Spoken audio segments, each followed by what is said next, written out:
Seja bem-vindo ao Ludo Alfabetização, o nosso canal de discussão sobre o mundo da alfabetização. Com um tema muito importante, parece que depois que a gente diz seja bem-vindo ao Ludo Alfabetização, a próxima frase é com um tema muito importante. Na verdade, todos os temas são importantes porque são selecionados a dedo, né? Mas este tema, eu considero ele, Aline, imprescindível para o professor, principalmente, poder fazer com que o aluno avance no seu desenvolvimento de escrita. Tá? Então, nós vamos tratar de hipóteses de escrita, é o tema de hoje, hipóteses de escrita.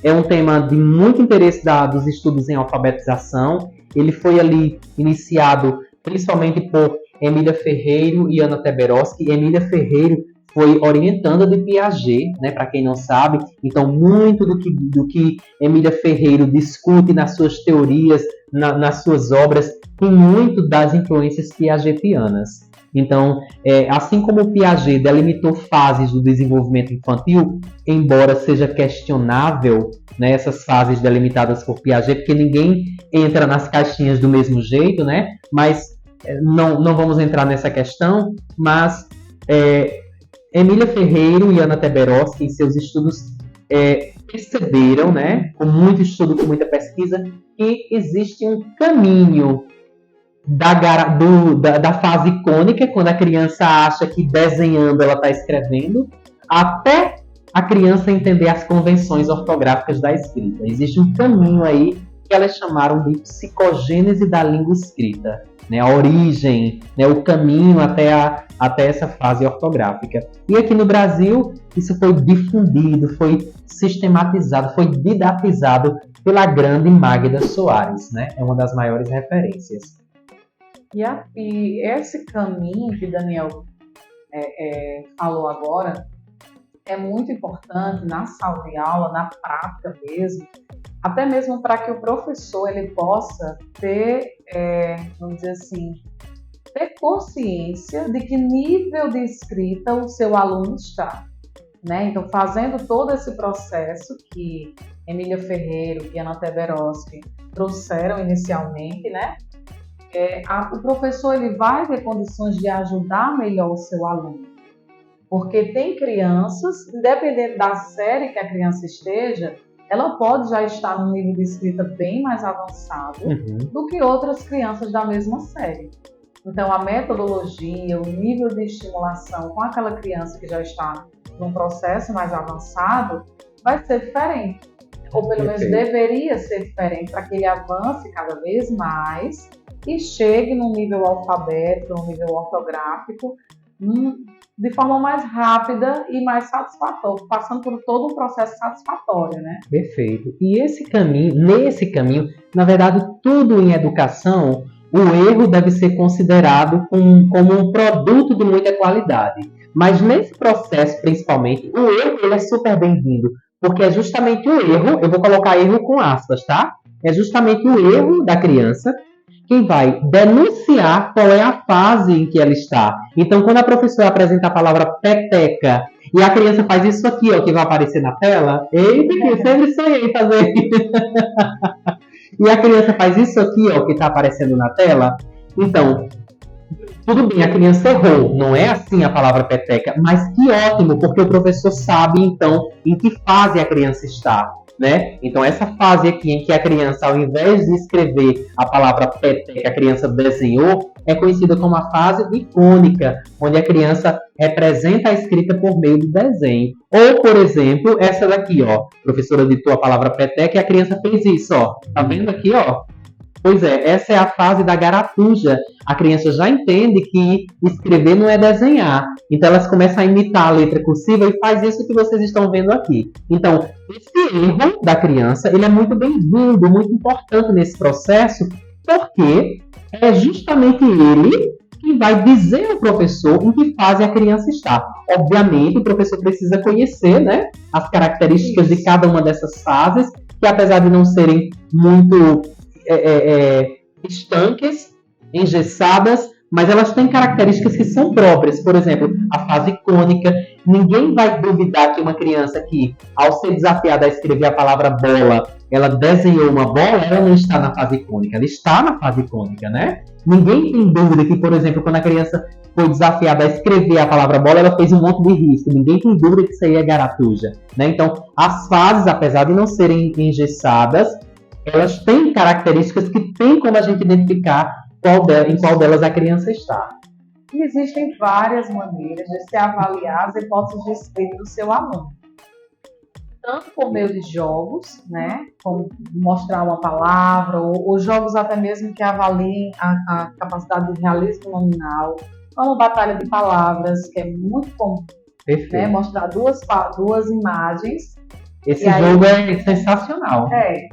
Mostrar duas imagens e pedir para que a criança ela identifique qual é a palavra maior ou a palavra menor. E aí ocorre esse duelo entre as duas imagens. Então isso também serve para a gente entender como é que está a compreensão da criança em relação às palavras, ao tamanho das palavras. Se a criança ela se baseia na imagem, na figura, na representação que aquela figura traz à sua memória, então, obviamente que ela vai achar que ela vai julgar não a palavra, mas a imagem em si. Então, aí você já dá para compreender um pouquinho como é que está o funcionamento da linguístico nessa criança. Perfeito. E é muito importante nós investirmos em atividades assim, como essas que a Aline trouxe e exemplificou para a gente. Por quê? Porque uma coisa é entender quais são as hipóteses que a criança levanta, que a criança cria, baseadas em suas experiências, né, em todos os seus processos fora da escola até, né, e outra coisa são as fases.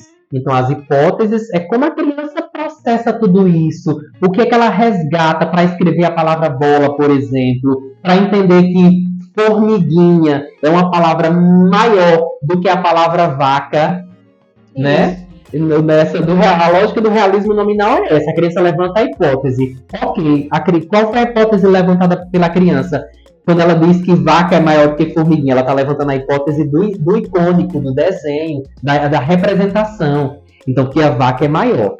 E outra coisa que sustenta, que concretizaria essas hipóteses são justamente as fases, né? Que vai da fase icônica, que é a representação por desenho, até a fase ortográfica. Embora nem todas as crianças, não é, Aline, passe por todas essas fases. Tem criança que passa da fase icônica direto para a fase pré-silábica, por exemplo. Ela não passou pela garatuja. Isso. Né? Ocorre essa questão de ter crianças que, dependendo da estimulação, dependendo do percurso ali que é feito com essa criança, ela passe para uma outra fase que não seja aquela fase que viria na sequência, né? E uma outra consideração que é super importante eu acho que até já foi colocado aqui, mas vale a pena reforçar, é que essa questão das hipóteses de escrita, elas servem de fato como vamos dizer assim, como uma avaliação até mesmo para o professor. Isso. Compreender como é que ele vai trabalhar com aquela criança, o que é mais urgente, porque não se trata apenas da escrita, do ato de escrever. Vai muito além, vai de encontro à forma como a criança ela compreende o processo, a forma como a criança ela compreende a palavra.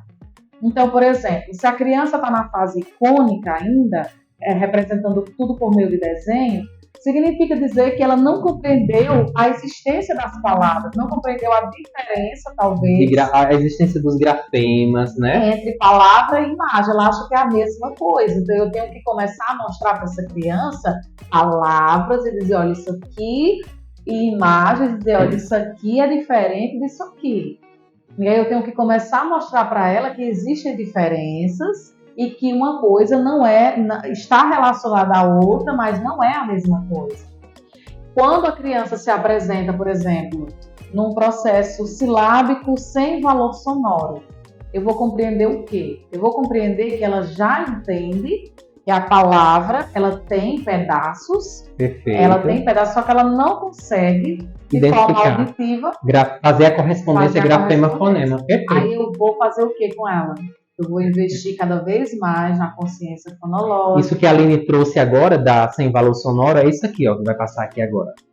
É justamente isso, ó, na palavra peteca. Veja como foi que a criança representou na escrita. Exato. Então, se ela já consegue colocar ali um valor sonoro, que é o que vai aparecer aqui agora... Aqui é com valor sonoro. Aqui é com valor sonoro. Então, se ela já consegue dar a esses pedaços que ela compreendeu que existe na palavra, por exemplo, peteca, tem peteca, tem 3 pedaços. Então, se ela já consegue representar ali alguns sons... Uma ou duas letras. letras, então significa dizer que ela já está com um processo ali bem avançado. E aí eu vou continuar trabalhando com ela o valor sonoro de cada unidade da palavra. É a importância da intervenção do professor. Tanto ele está ciente de como é que quais são as características de cada uma dessas fases para poder planejar atividades que façam que a criança progrida de uma fase para outra ou salte de fases, né? Então, o professor tem um papel decisivo no avanço dessas fases, né? Algumas crianças, elas não conseguem se desenvolver sozinhas, sem essa estimulação, sem atividades planejadas, intencionais, né? Porque algumas crianças têm um histórico de chegar em casa, por exemplo, e não ter contato nenhum com a atividade, com nada. A criança não é estimulada, então precisa desse trabalho do professor para que a criança progrida. E é o tipo de trabalho vamos dizer assim, não é que ele não surta resultado, mas é o tipo de trabalho que deve acontecer de forma personalizada. Perfeito. Se você tem uma turma, eu compreendo, né? Eu sou professora, Daniel também. Então a gente entende bem que a realidade da educação hoje é bem desafiadora. 40 alunos, no caso vai ser iniciais 20, 25, né? Que é muita alunos, muitas demandas, muitas questões ali envolvidas, muitas vezes crianças que precisam de uma atenção maior, crianças que, enfim, né, muitas demandas, e a gente sabe que realmente a condição é bem desafiadora. Mas esse trabalho, essa diagnose, ela precisa ser feita de forma personalizada. Senão, aquele aluno que já está bem avançado, ele vai acabar tendo que passar um bom tempo ali, né? Esperando os demais acompanharem o processo dele para que ele consiga avançar um pouco mais. Esse trabalho é o que mais precisa vir à tona a palavra personalização. Isso. Porque a atividade que você vai passar para uma criança que está na fase pré-silábica, por exemplo, e uma criança que está na fase alfabética, porque nós temos isso, na mesma turma a gente tem crianças em diferentes fases, né? Inclusive em fases muito distantes umas das outras. A assimetria, gente, ela é enorme na alfabetização, no ciclo de alfabetização. Então, na mesma turma, você pode ter crianças que estão na fase pré-silábica e crianças que já estão caminhando ali para a fase ortográfica e já internalizou as convenções do sistema de escrita, como esse exemplo aqui, por exemplo, né? Então, é preciso esse olhar clínico do professor. Quando a gente diz olhar clínico, é uma metáfora. Por quê? Porque o olhar clínico é do profissional da clínica, né? É um atendimento clínico. Mas quando a gente chama de olhar clínico, é esse olhar cuidadoso, esse olhar personalizado, né? Para entender quem é sua turma, quais são as fases e como intervir sobre cada uma delas. Exatamente. É um olhar individualizado para cada demanda, para cada necessidade, para cada aluno. Por exemplo, em uma mesma turma, onde a criança representa a palavra peteca assim, ó. Tá vendo? Só com o E, só com algumas letras, só com alguns grafemas que remetem ao som. E numa turma, e nessa mesma turma, tem uma criança que representa a palavra peteca assim, ó. Essa mesma criança que representa a peteca assim, é a criança que está no nível alfabético. É a criança que vai pensar se xícara é com X ou CH. Vejam, ela não vai destoar tanto, ela não vai buscar uma referência distante, ela não vai pensar se xícara é com X ou com B. Ela vai pensar se xícara é com X ou CH. Ela está caminhando aí para uma fase ortográfica, né? Então, é aí onde está o desafio do professor, é tentar, né, fazer um trabalho personalizado com essa criança que escreveu peteca assim e com essa criança que escreveu peteca assim, ó. colocando só o K aí no lugar do C. E, Aline, mas a minha turma, ela tem muitas hipóteses de escrita, né? Dentro da minha turma, eu tenho uma turma de, vamos supor, eu tenho uma turma de 20 crianças, e dentro da minha turma existem várias demandas, várias hipóteses de escritas ali. Em cada criança daquela tem uma hipótese diferente. Como é que eu posso trabalhar? O que eu posso fazer? Então, a sugestão é sempre o trabalho grupal. Isso, agrupar por níveis. Exatamente, isso. agrupar por níveis. Né? Às vezes, na educação infantil, a gente tem aquelas mesinhas coletivas em algumas escolas. E aí você pode, cada mesinha, trazer uma proposta diferente de acordo com o nível de escrita. Naquela mesinha está todo mundo que está nesse nível mais silábico, Perfeito. sem valor sonoro, com valor sonoro, dependendo da quantidade de hipóteses ali, da quantidade de alunos, da quantidade de vizinhas. Então, coloca lá um jogo, traz desafios, né, para cada grupo. Desafios, as atividades, isso nas metodologias ativas a gente chama de rotação por estações. Só que a criança não vai rodar, porque ela só vai conseguir fazer aquelas atividades daquele desafio ali, daquela mesa, né? Mas é semelhante com o que acontece com a rotação por estações. E também nas atividades, né? Se nas atividades que forem relacionadas à escrita, ou colocar, diferenciar algumas questões, atividades escritas, né? Ou diferenciar algumas questões para aqueles que já estão no nível mais alfabeto, no nível ortográfico, ou para aqueles que ainda estão caminhando ali no nível silábico. Diferencia as questões, né? Mais uma vez aí os grupos entrando em ação, para que você consiga tanto alcançar aquele que está um pouco mais atrás no processo, como aquele que já está bem mais avançado. Eu considero essa estratégia a mais viável dentro da sala de aula, essa divisão por grupo. Que hora você está dando atenção a esse grupo aqui, né? E aí, de fato, planejar bem, né? Para que tenha um tempo necessário para que as crianças possam realizar as atividades nos grupos. Você dá atenção a esse grupo, você consegue passar por todos os grupos e entender como é que estão os alunos, né? Daqui a pouco, mais na frente, você vai mesclar o grupo e percebeu que, pelo desenvolvimento das atividades, Mariazinha já avançou, né? Então ela pode fazer parte do grupo lá do silábico alfabético, por exemplo, ou silábico com ou sem valor sonoro, enfim. Então, essa estratégia dos grupos é uma das mais interessantes. Aline, aí eu tenho uma experiência para contar, que eu estava numa escola aqui da cidade mesmo, né? Na época de estágio, e aí os alunos no terceiro ano do ensino fundamental, e apenas, acho que de 20 alunos ali, apenas 5 estavam no nível do terceiro ano, né? Os outros, alguns não reconheciam nem o próprio nome. Então foi um trabalho mesmo assim do que a gente faz no ciclo de alfabetização, né? Educação infantil e primeiro e segundo ano, segundo a BNCC. Mais forte no primeiro e no segundo ano. Então, eu dividia por cores. Obviamente, você não vai dizer para os alunos, aqui é todo mundo que está pré-silábico, senão o menino vai saber nem o que é isso, né? Vai achar que ele está com uma doença. Ninguém precisa dizer, né? A gente vai fazendo aí dinâmicas ou estratégias, e aí eu dividia por cores, né? Colocava um balão, né? Estourava um balão e colocava os alunos nas mesinhas, e eles sempre trabalhavam assim. E é incrível, porque a gente acredita que os iguais não aprendem com os iguais, mas os iguais aprendem sim com os iguais, porque eles vão percebendo no colega características deles. Aí eles vão começando a questionar os próprios colegas. Mas a palavra bola tem um A no final, e tu só escreveu um O. Eles mesmos vão percebendo coisas que eles também fazem. Quando você coloca uma criança que está pré-silábica com uma criança que está caminhando para a fase ortográfica, qual é a tendência? Que a criança que está na fase ortográfica passa por aquela outra. Porque até a gente, até nós adultos, a gente tem essa tendência, quando a gente se reúne em equipe, alguém acaba tomando partido das coisas e fazendo pelos outros. Imagina as crianças que não têm ainda essa maturidade, né? Essa estratégia de grupo, ela é perfeita.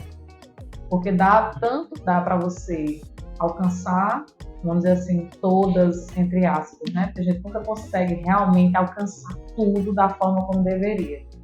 Mas ela tanto dá para você alcançar o máximo de demandas possíveis, como as crianças, elas se sentem super empolgadas, super animadas para trabalhar junto com os outros. Perfeito. E facilita a personalização, porque uma coisa é você personalizar individualmente nas 20 cadeiras. Outra coisa é você personalizar um grupo.